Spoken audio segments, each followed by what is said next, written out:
Okay, this is week 2. Atoms, isotopes, all that fun stuff.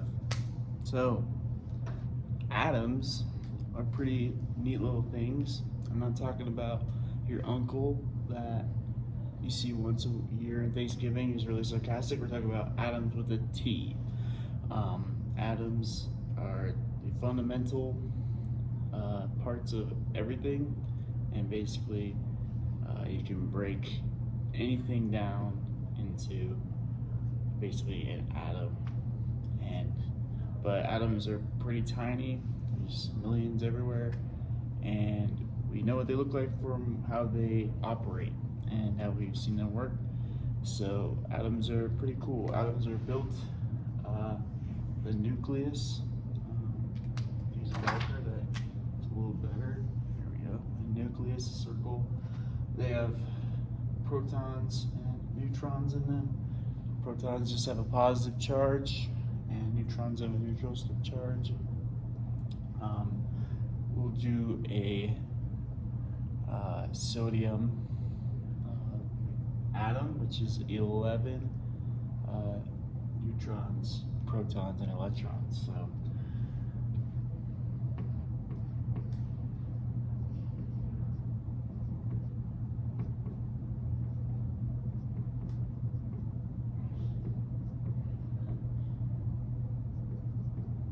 So most of the time we don't take our time to draw that many things out, especially once you get to the atoms. They have hundreds of these, but just to show, for simplicity's sake, there is going to be that many in there. And then there's these electron clouds. Electrons are kind of rebellious. They don't like to hang out with the other people, so they have their own little places. They have rings around them. The first ring only holds 2, and then the following ring holds 8. So you have 2, and then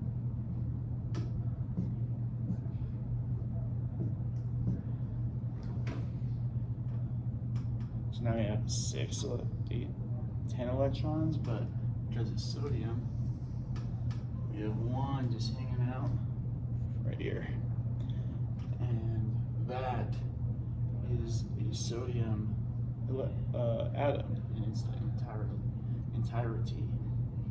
It's this is a pretty commonly used element, especially in the body, but also in salt. And I used the sodium is kind of goes to the next point in week 2 about the periodic table.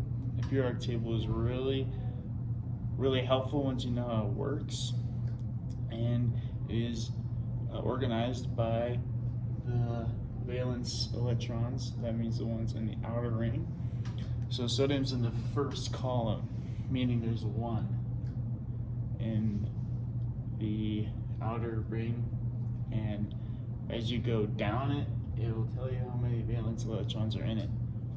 So the very end has a full set, and the one right in the beginning and right the close to the very end, right? This one's basically just needs 1 taken away to be whole. And the one we're going to show next, chlorine, it is just needs 1 more.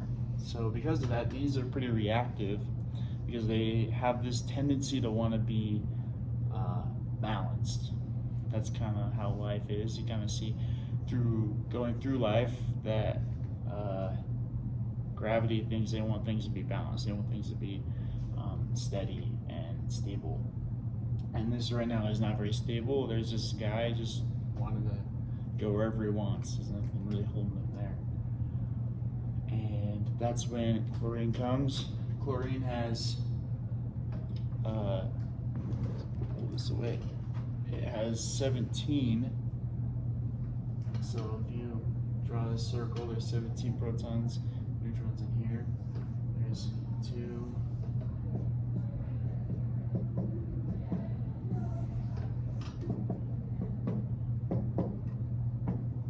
Like that. So he's just missing 1. And because of this, he'll take that electron and it forms something you might not know called salt. Pretty delicious and very helpful in the kidneys. But the salt is formed and it makes this one have one less electron and this one has one more electron. That's what we call ions. Ions are just where the electrons, they don't have as many protons as electrons, or they have more. So the way I remember this is a cation is negative because cats are negative. Mostly because a cat scratched my dog, almost killed him. I have pretty negative feelings towards cats. Negative. And this is an anion. I remember that because it's not a cation. And that is ions. There is also another thing called isomers. They also like isotopes. You kind of heard that word. But all these words mean is there's some fluctuation within atoms, especially within the neutrons. Neutrons only really do one thing, and that is mass. They don't have electrons. Electrons have a charge, protons have a charge, neutrons are just there. And we see that with the periodic table with the atomic number.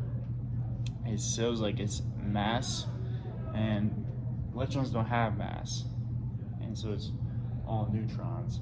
And sometimes they have some fluctuations within that, and that is so there could be more neutrons within an atom, and that kind of goes off its stability a little bit. And that's where we heard like radioactive and things like that is when there is, let's say, a lot more neutrons within a atom. And luckily for us in this example, smaller amounts don't really have a ton of fluctuation, probably like 1 or 2 from one or the other direction, but it doesn't really do much.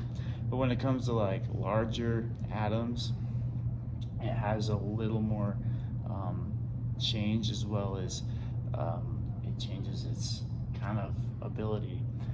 And so half-life of this is like, I feel like there's a lot of words that go around and we hear these a lot, but half-life just means how half the time it would take for the neutrons to fall off of the atom.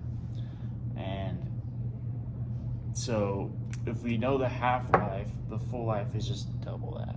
So it's just kind of like as things get less, it goes off less, it gets slower.